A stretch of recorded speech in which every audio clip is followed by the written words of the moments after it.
Herkese merhabalar. Kanalıma ve yeni videoma hoş geldiniz. Sizlere bugün yeni tasarım yazlık bluz yapımını ayrıntılı olarak anlatmaya çalışacağım. Kapak resminde gördüğünüz bluz öreceğiz. Yapımı çok kolay, çok şık ve çok kullanışlı. Bluzumuzun yapımında kullandığım ipim Hobby Kulüp. 100 gram ağırlığında 200 metre uzunluğunda %100 koton. Kullandığım tığım ise 4 milim. Yayınıma başlamadan önce unutmadan sizlerden küçük bir ricam olacak. Kanalıma abone olup büyümesinde destek olursanız, beğendiyseniz beğeni butonuna dokunup küçük bir yorum bırakırsanız çok mutlu olurum. Yorum yazmak istemiyorsanız bir emoji, bir çiçek veya bir nokta bırakırsanız gerçekten çok sevinirim. Hemen başlayalım. Evet arkadaşlar, bluzumuzun yapımına başlıyoruz. Öncelikle ipimi düğümlüyorum. 86 tane zincir çekelim. Zincirlerimizi bakın bu şekilde bir tık büyük örelim. Sıkı örmeyelim.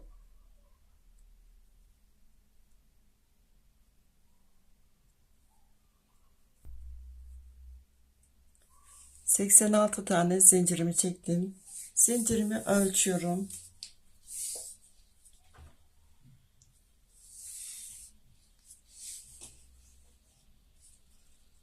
Bakın 57 santim.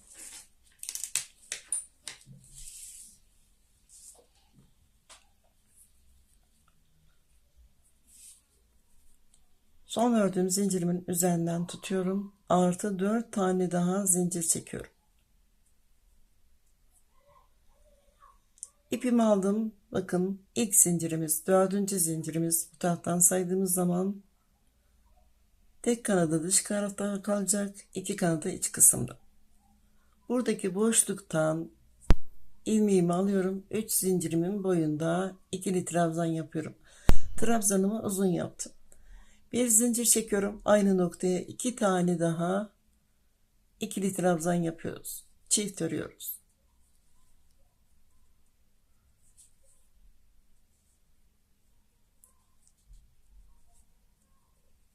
Bakın arkadaşlar, bu şekilde su taşı modeli yaptık. Bir zincir çekiyorum.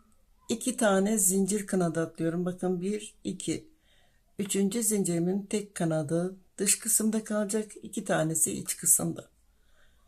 İlmeğimi aldım. Bakın trabzanlarımı uzun yapıyorum. İkili trabzan yaptım. Bir zincir çekiyorum. Bakın burada 2 tane atlamıştım. Burada bir tane zincir kanadı atlıyorum. İkinci zincirimin kanadından ilmeğimi alıyorum. İkili trabzan. Bir zincir, bir atlıyorum, bir ileri, ikili trabzan. Bu şekilde 19 tane ikili trabzan örüyoruz.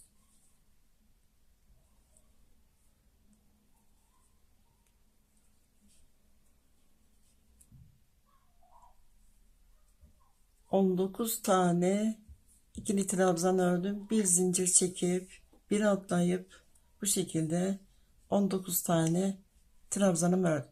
Hemen sayıyorum. 2 4 6 8 10 12 14 16 18 19. Bir zincir çekiyorum. 2 tane zincir kanadı atlıyorum arkadaşlar. Bakın 3. zincirimin tek kanadı bakın dışında kalıyor. 2 kanadı iç kısımda. Aynı noktaya 2 tane ikili trabzan örüyorum. Bir zincir çekiyorum. Aynı noktaya yine çift ikili trabzan örüyorum. Trabzanlarımızı bu şekilde uzun yapalım. Bir zincir çekiyorum. Taşlarımızın dibinde 2 tane atlıyoruz. Bakın 1 2. Üçüncü zincirimin kanadından ilmeğimi alıyorum. İkili trabzanımı yapıyorum. Bir tane yaptım. Bir zincir çekiyorum. Bakın ilk olarak 2 atladım. Sıradaki trabzanımın arasında bir tane atlıyorum. Bir tane atladım. Bir ikili trabzan. Yine 19 tane ikili trabzan yapıyoruz. Bir zincir çekip bir atlıyoruz.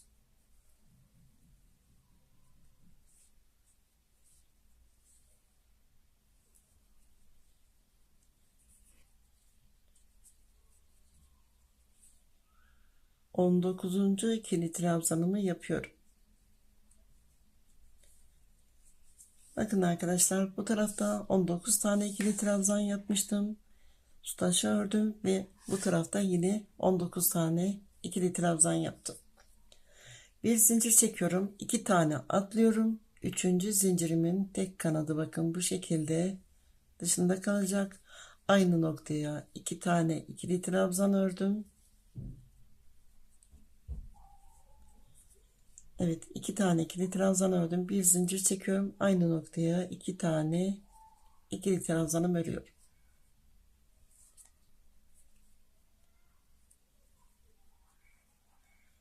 Bakın 2 tane zincirimiz kalacak. Bu şekilde ileride sizlere açıklamasını yapacağım. 3 tane zincir çekiyorum. Dönüyorum. Yine su taşımızın üzerine su taş örüyoruz arkadaşlar. Bakın orta boşluğa 2 tane ikili trabzan örüyorum. Bir zincir, 2 tane aynı noktaya ikili trabzan örüyorum.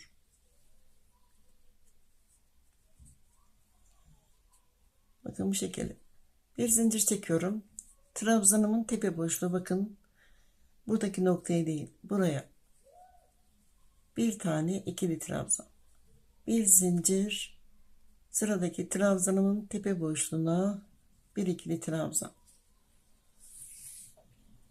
19 tane ikili trabzan örüyoruz. Buradaki noktaya kadar ilerliyoruz.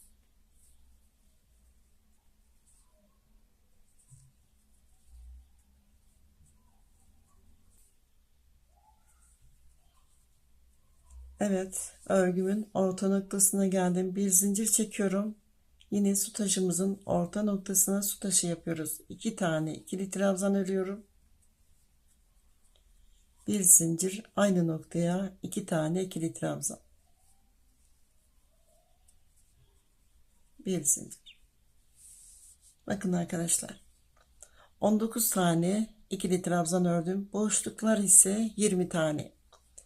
Yine 19 tane ikili trabzan örüyoruz. Ve son olarak su taşımızın orta kısmına su taşı yapıyoruz.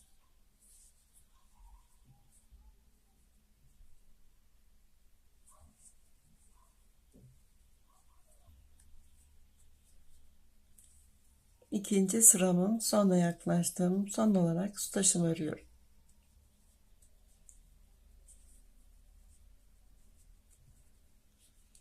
Evet, sıramı tamamladım. 3 tane zincir çekiyorum, dönüyorum. Üçüncü sırama geçiyorum.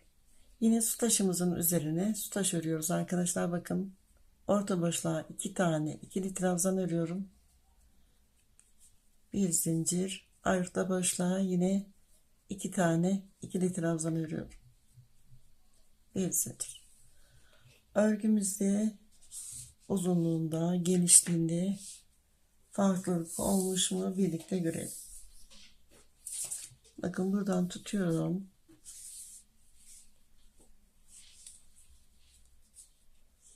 ...52 santim.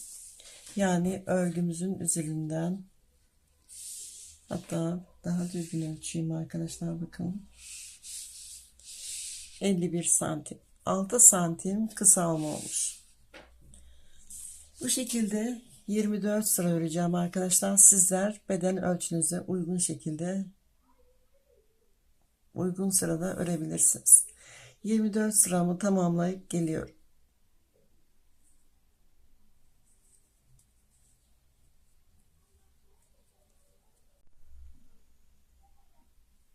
Evet arkadaşlar, 24 sıramı tamamladım. Bakın bu şekilde. Kenarda su taşı 19 tane ikili trabzan, ortada su taşı 19 tane ikili trabzan ve kenarda su taşı. Daha küçük beden örmek istiyorsanız 86 zincir çekmiştim. 4 zincir daha az yapıp 18 ikili trabzan, 18 ikili trabzan olarak kenarlarda küçültme yapabilirsiniz. Veya daha büyük yapmak istiyorsanız 86 değil 90 tane zincir çekip 20 tane ikili trabzan, 20 tane ikili trabzan, bu şekilde 4 4 artırabilirsiniz. 4 4 zincirinizi eksik yapabilirsiniz. 25. sırama geçiyorum. 3 tane zincir çekiyorum. Dönüyorum. Yine su taşı yapacağız. 17 tane ikili trabzan öreceğim ve son 2 tane kalana kadar örgüme devam edeceğim.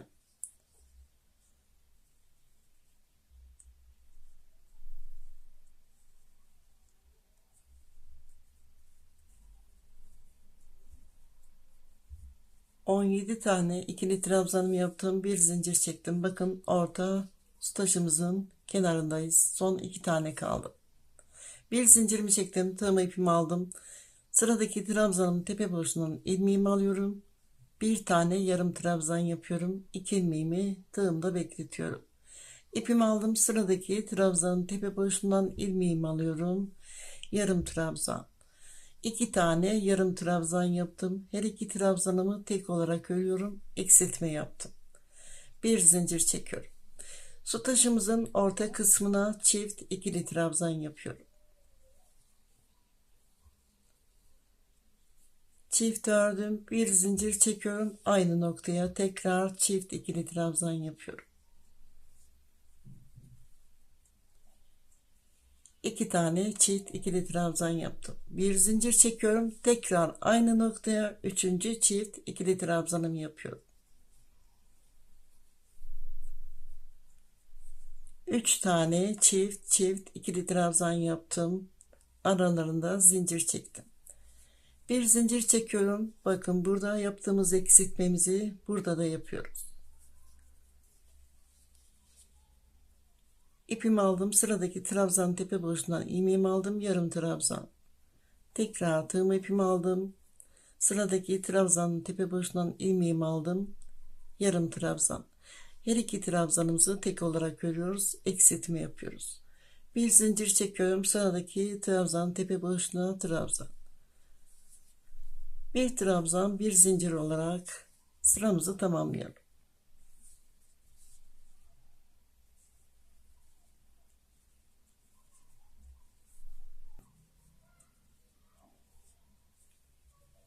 ...25. sıramı tamamladım. 3 zincir çekiyorum, dönüyorum. Bakın arkadaşlar, burada yaka için ayrım yapacağız. Zemin hazırladım. Yine su taş örüyoruz.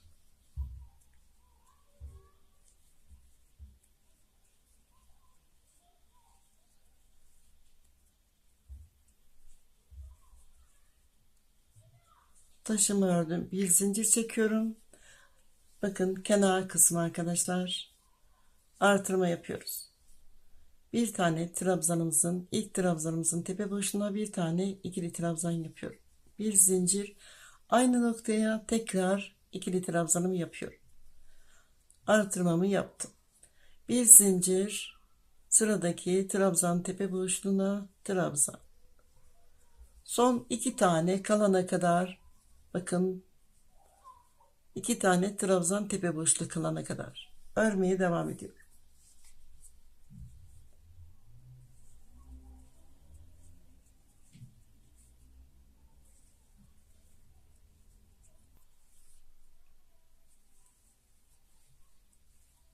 Evet arkadaşlar, bakın ortaya yaklaştım. 2 tane trabzan tepe boşluğu kaldı. Bir zincir çekiyorum. Yine eksiltme yapıyoruz. Bakın buradaki noktadan trabzanımın tepe boşluğundan ilmeğimi aldım. Yarım trabzan. İpimi aldım. Bakın eksiltme yaptığımız trabzanımızın tepe boşluğundan ilmeğimi alıyorum. Yarım trabzan. Yine eksiltme yapıyoruz. Yakamızı ayıracağız. Bir zincir çekiyorum. Bakın 2 tane boşluk var. İlk boşluğa su taşı yapıyorum. 2 tane ikili trabzan örüyorum. Bir zincir, 2 tane ikili trabzan.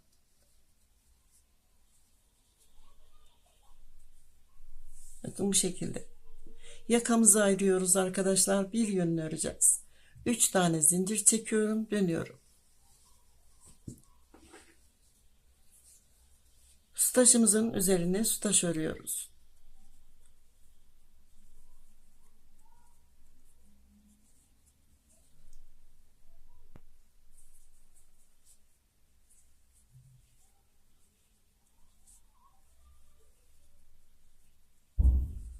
26. sıramızı örmüştük. 27. sıramızdayız. Su taşımı ördüm. Bir zincir çekiyorum.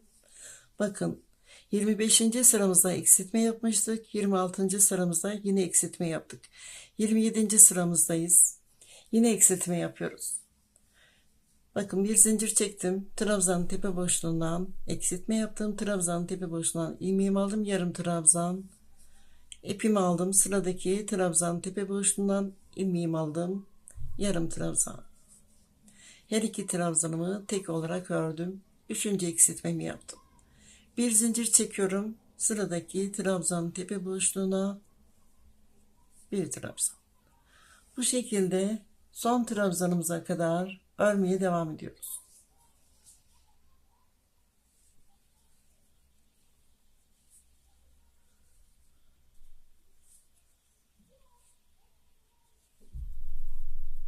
Evet arkadaşlar, bakın yakamızın bir yönünü örüyoruz.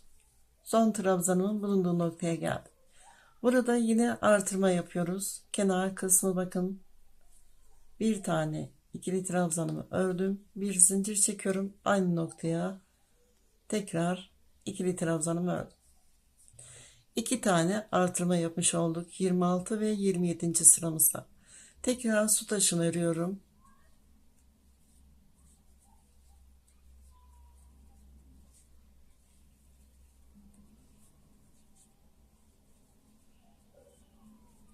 Üç zincir çekip 28. sırama geçiyorum. Su taşını örüyorum.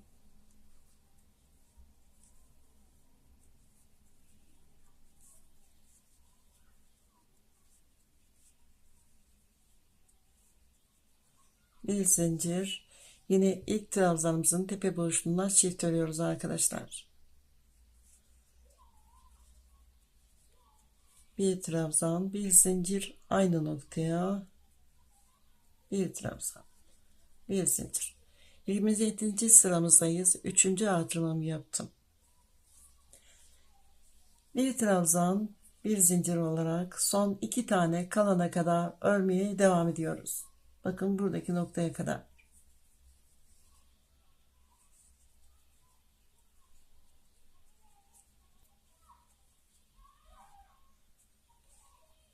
Evet arkadaşlar, bakın yakamızın bulunduğu noktaya geldim. Trabzanımı yaptım. Bir zincir. Bakın iki tane trabzan tepe boşluğu. Bir tane yarım trabzan yapıyorum. Sıradaki trabzan tepe boşluğuna tığımdaki ilmeğimi bekletiyorum. Sıradaki trabzan tepe boşluğundan ilmeğimi aldım. İkinci yarım trabzanımı yaptım. Her iki trabzanımı tek olarak örüyorum. Bir zincir. Yine su taşı yapıyorum.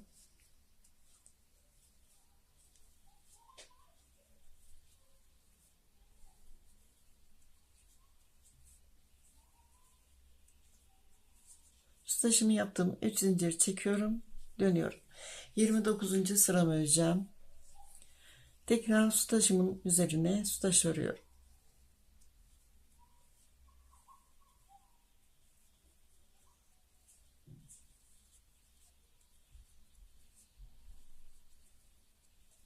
Saçımı ördüm. Bir zincir. Bakın 1, 2, 3, 4. Son eksiltmemizi yapacağız. Trabzanımızın tepe boşluğu bakın. Buradan ilmeğimi aldım. Bir yarım trabzan. Sıradaki trabzan tepe boşluğundan ilmeğimi aldım. İkinci yarım trabzan. Her iki trabzanımı tek olarak örüyorum. Beşinci eksiltmemi yaptım. Bakın yakamızı açıyoruz arkadaşlar bu şekilde. Yine tek tek örüyoruz. Son bir tane kalana kadar tek tek ikili trabzanlarımızı örelim.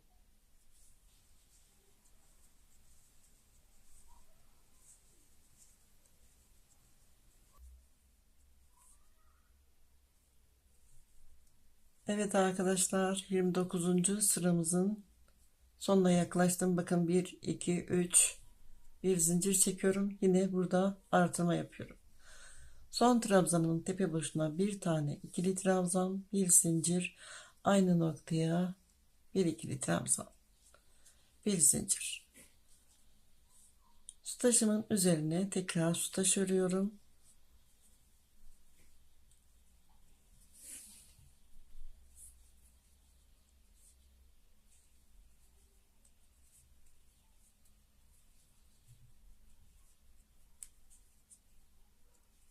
3 zincir çekip 30. sırama geçiyorum. 30. sıramızda eksiltme, artırma yapmıyoruz. Bakın arkadaşlar, su taşımı örüyorum.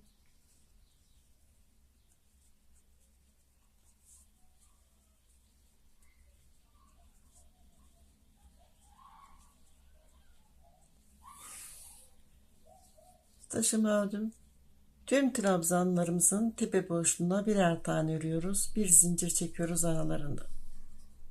Bakın burada bir zincir çekip tekrar su taşının üzerine su taşı örüp devam ediyorum.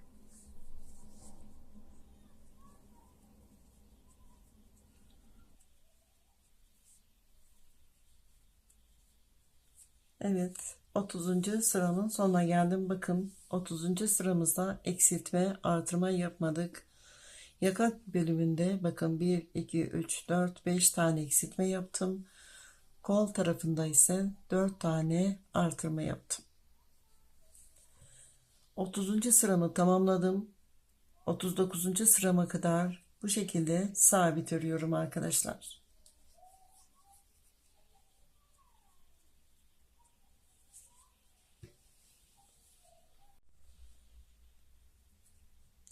Evet arkadaşlar, 30. sıramla birlikte 39. sıram dahil 10 sıra eksiltme artırma yapmadan ördüm. Bakın 1, 2, 3, 4, 5, 6, 7, 8, 9, 10.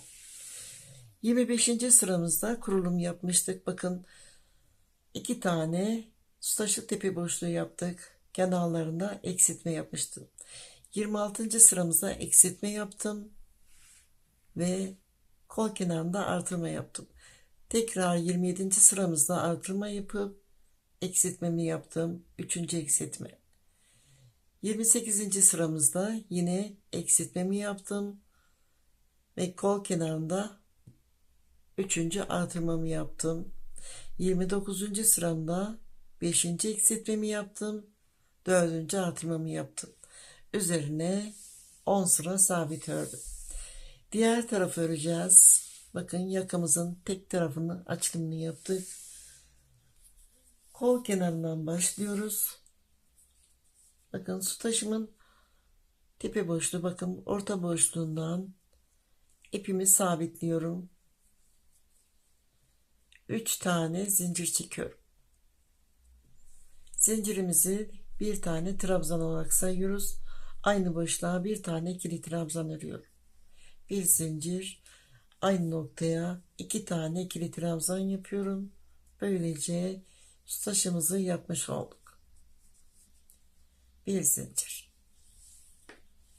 26. sıramızı öreceğiz. Bakın buradaki noktaya kadar öreceğiz. Başlangıç olarak artırma yapıyoruz. İlk trabzanımın tepe boşluğuna bir tane ikili trabzan, bir zincir, aynı noktaya ikili trabzan. Artırmamı yaptım. Bir zincir, sıradaki trabzan tepe boşluğuna bir tane trabzan, bir zincir.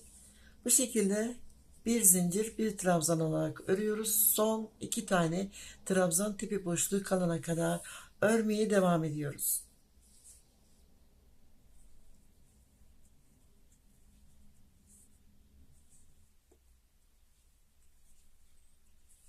Evet, son 2 tane trabzan tepe boşluğu. Bakın eksiltme yaptığım trabzanın tepe boşluğu bir tane de tek olan. Bir zincir çektim. İkinci eksiltmemi yapacağım. Bir tane yarım trabzan ördüm. İpimi aldım. Sıradaki trabzanın tepe boşluğundan ilmeğimi alıyorum. İkinci yarım trabzanımı ördüm. 2 yarım trabzanı tek olarak örüyorum. İkinci eksiltmemi yaptım. Bakın. Bir zincir çekiyorum. Bakın çift taşı tepe boşluğu yapmıştık. Bir tanesini bu tarafa ördüm. Bir tane de buradaki noktaya taşımızı örüyoruz.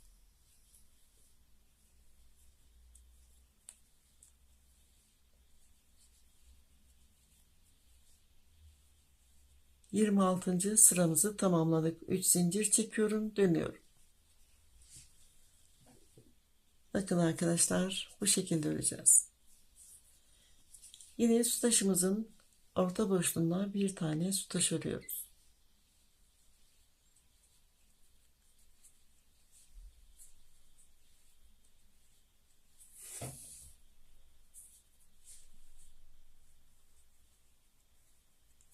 Saçımı ördüm. Bir zincir çekiyorum. Bakın ikinci eksiltmemi yapmıştım. Üçüncü eksiltmemi yapacağım. Eksiltme yaptığım trabzanın tepe boşundan ilmeğimi aldım. Bir yarım trabzan. Tekrar tığım ipimi aldım. Sıradaki trabzanımın tepe boşundan ilmeğimi alıyorum. Yarım trabzan. İki yarım trabzanı tek olarak ördüm. Üçüncü eksiltmemi yaptım. Bir zincir çekip bir ikili trabzan olarak 27. sıramızda ilerliyoruz. Son bir tane trabzanımız kalana kadar.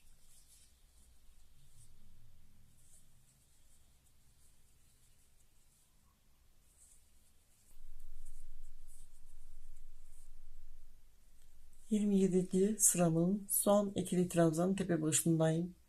Bir tane ördüm. Tekrar bir tane daha örüyorum arkadaşlar. Arasında zincir çekiyorum. Bakın ikinci artırmamı yaptım. Bir zincir çekiyorum. Yine sütajımızın tepe boşluğuna bir tane sütaj örüyoruz.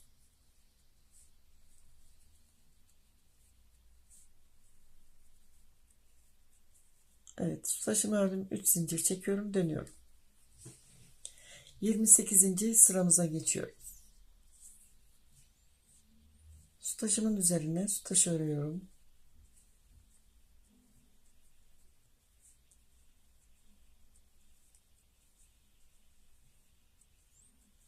Bir zincir, kol kenarındayız. Bakın iki tane artırma yapmıştım.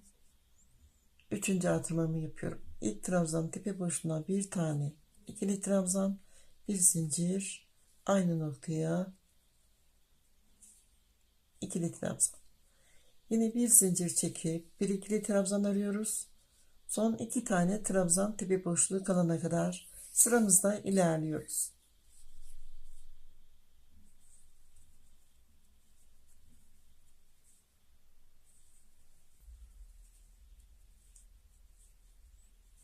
Evet arkadaşlar, 28. sıramın sonuna yaklaştım.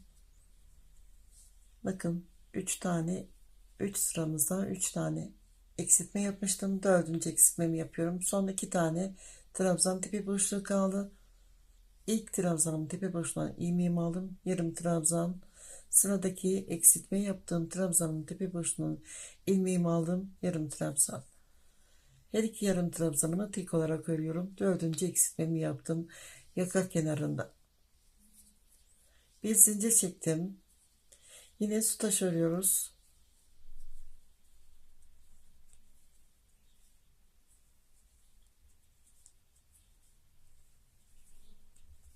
Sütaşımı ördüm. 3 zincir çekiyorum. Dönüyorum. 29. sıramıza geçiyoruz. Son artırma ve eksiltmelerimizi yapıyoruz. İlk olarak sütaşımı örüyorum.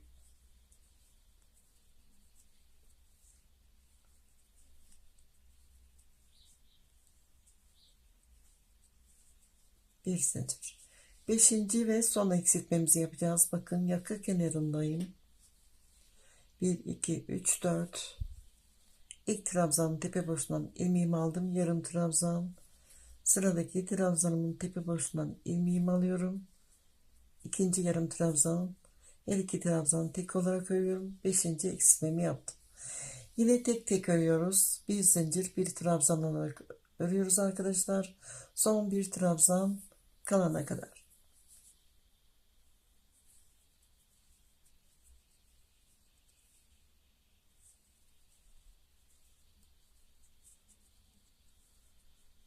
Evet arkadaşlar, son bir tane trabzanım kaldı. Son trabzanımızda artırma yapıyoruz. Bir tane ördüm. Bir zincir çektim. Aynı noktaya bir tane daha örüyorum. Dördüncü artırmamı yaptım. Bir zincir çekiyorum. Taşımı örüyorum.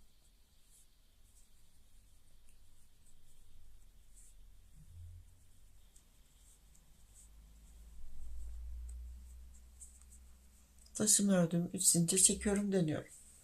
30. sıramıza geçiyoruz. Hemen sayıyorum. Bakın arkadaşlar. 1, 2, 3, 4 tane kol kenarında artırmamı yaptım. Yaka kenarında bakın. 1, 2, 3, 4, 5. 5 tane eksiltme yaptım.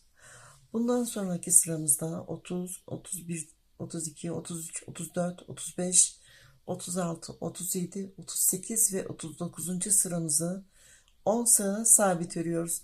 Eksiltme, artırma yapmıyoruz. Bu tarafta yaptığımız gibi. Bakın bu şekilde.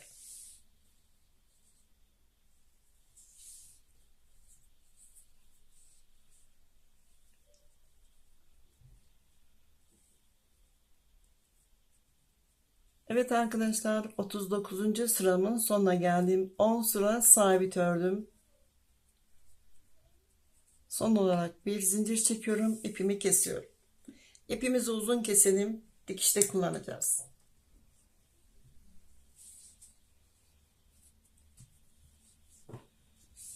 Sıra sayımız 39 sıra.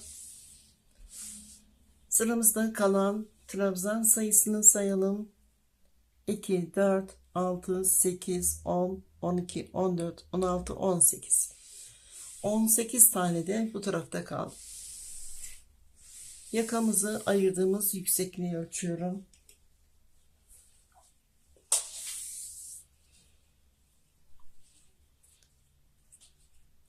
38 santim, bakın. Tam olarak yüksekliğini ölçüyorum.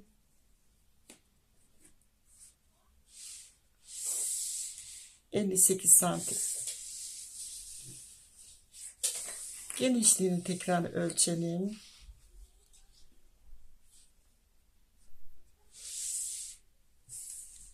...51 santim. Ördüğümüz parçadan bir adet daha örelim. Dikişimizi yapalım.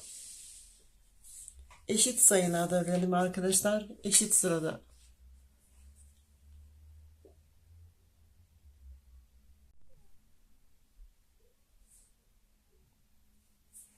Evet arkadaşlar, diğer parçamı da ördüm. Bakın. Birebir ördüm. Öncelikle dikişlerimizi omuzdan başlıyoruz. Ama alttaki noktaya dikkat edelim. Bakın bu şekilde olmayacak. Diğer tarafta bu şekilde olmayacak. Nasıl yapıyoruz? Örgümüzü diğer yönünü çeviriyoruz. Bakın bu şekilde dikiyoruz arkadaşlar. Buradaki noktalardan dikeceğiz. Buradaki zincirimizi buraya dikişimizle sabitleyeceğiz. Öncelikle omuzlarımızı dikiyoruz.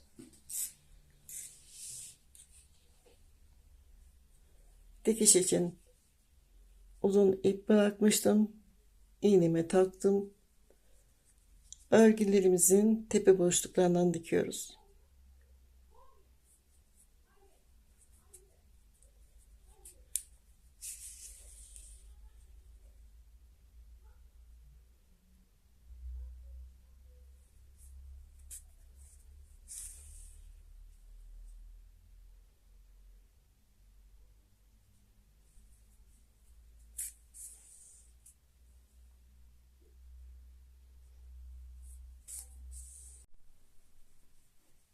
Evet arkadaşlar, omuzların dikişini yaptım. Dikiş yaptığım yön düz yönde bu taraf. Yukarıdan aşağı 14. sırama işaretleyicimi taktım. Bakın, artırma yaptığım nokta. Diğer taraftan yine artırma yaptığım nokta. Bu tarafta da yine 14. sırama işaretleyicimi taktım birleşik olarak. Yan dikişlerini yapacağız. Bakın, fazladan 2 tane zincirimiz vardı. Bu şekilde dikişimizle birleştireceğiz.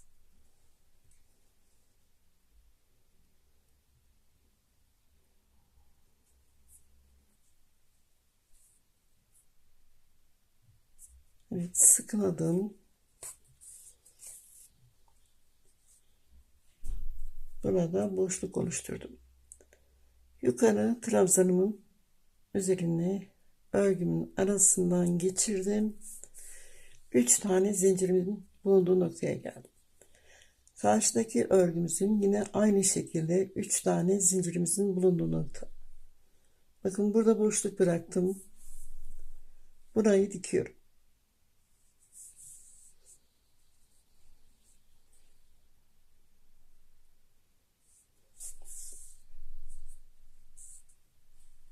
Dikişimi yaptım. Yine örgülerimin arasından geçiyorum.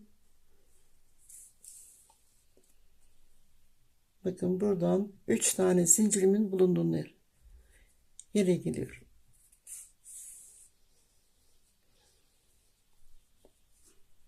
Yine karşıdaki 3 tane zincirimin bulunduğu nokta. Bakın bu şekilde karşılıklı olarak dikiyoruz.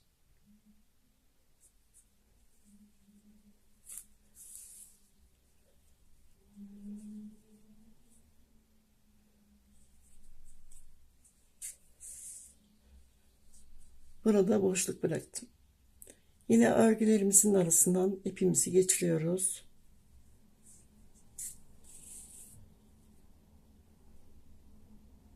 Üç tane zincirimin bulunduğu yere ipimi çektim.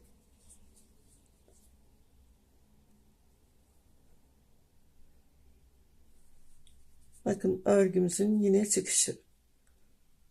Buradan dikişimizi yapıyoruz.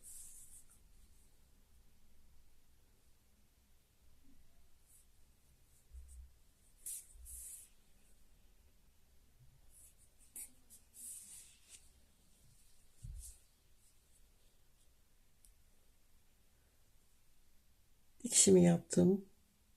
Yine örgülerimin arasından ipimi çekiyorum. 3 tane zincirimin bulunduğu noktaya ipimi çektim.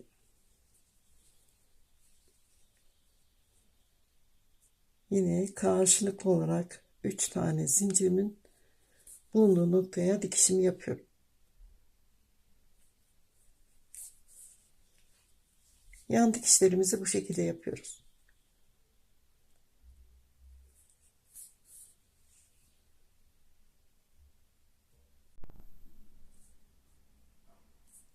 Evet arkadaşlar, bluzumun dikişlerini yaptım.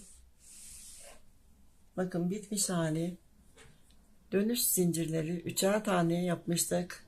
3'er tane zincirlerimizi birleşik olarak diktim. Gördüğünüz gibi çok şık bir görünüm oldu. Diğer yönü de bu şekilde. Alt kenarının tığlamasını yapacağız.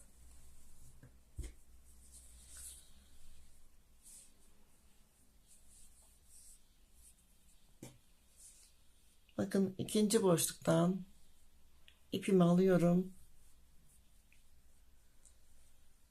İpimi sabitliyorum. Bir tane zincir çekiyorum.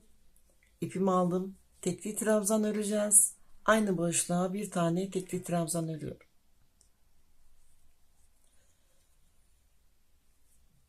Zincirle trabzanımızın birleştiği nokta, trabzanımın hemen dibinden ilmeğimi alıyorum. Bir tane tekli trabzanımı yaptım. Stajımızın kenarında 2 tane zincir kanadı atlamıştık. Buradaki boşluğa 2 tane tekli trabzan yapıyorum.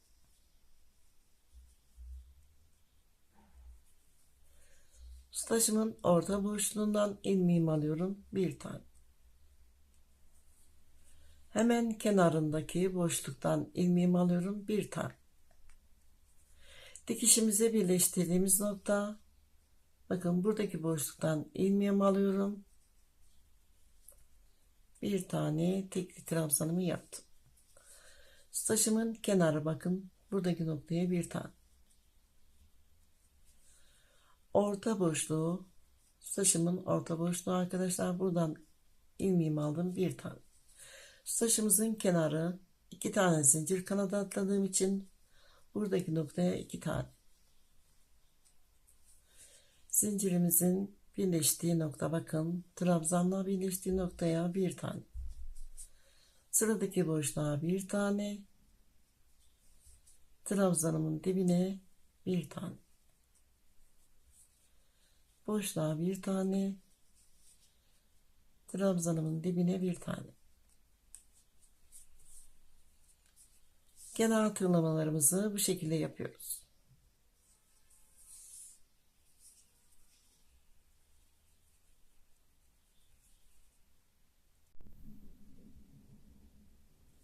Evet arkadaşlar, bluzumun dikişlerini tamamladım. Alt kenarının tığlamalarını yaptım. Bakın kenar dikişlerimiz bu şekilde. Çok şık oldu arkadaşlar. Orta asıda ütümü yaptım. Sizler farklı ipler kullanacak olursanız, ütünüzü yapacak olursanız dikkat edin. Ütünün etkisiyle örgümüzde, bluzumuzda genişleme olmuş mu, farklılık olmuş mu hemen kontrol edelim. Öncelikle genişliğini ölçüyorum. Genişlikte herhangi bir değişiklik olmamış. Yüksekliğini ölçüyorum.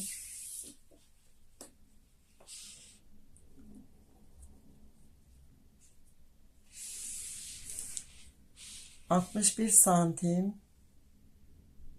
3 santim uzama olmuş arkadaşlar. Omuz genişliğini ölçüyorum. 25 santim.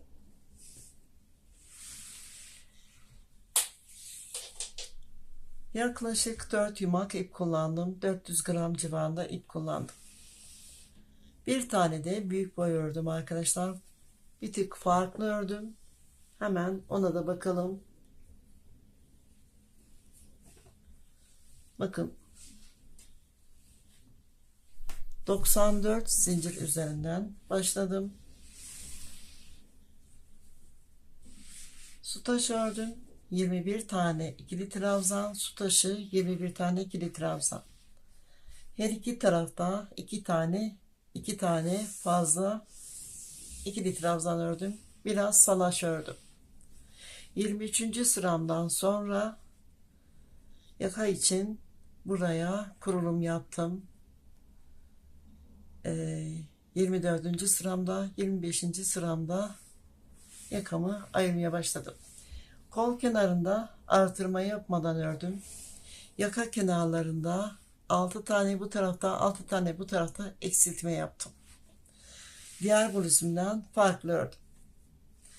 Hemen bu bluzumuzun da ölçülerini alalım.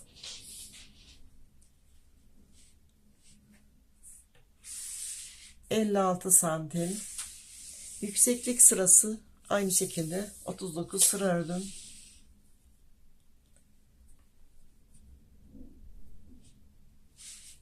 Bu bluzumuz da aynı şekilde 61 santim.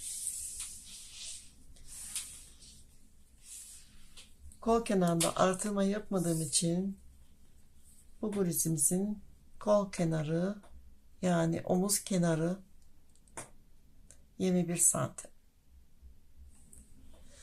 Bu bluzumda de yaklaşık 400 gram ip kullandım. 4 yumak ip kullandım. Her iki bluzumda 38 beden 1.75 boyunda mankenimizin üzerinde farklı açılardan fotoğraflarını çekip short gösterimde sizler için hazırlayacağım. Umarım beğenirsiniz. Beğendiyseniz beğeni butonuna dokunup küçük bir yorum bırakmayı unutmayın lütfen. Abone olmayı unutmayın lütfen. Başka videolarında görüşmek üzere. Sevgiyle kalın. Hoşça kalın.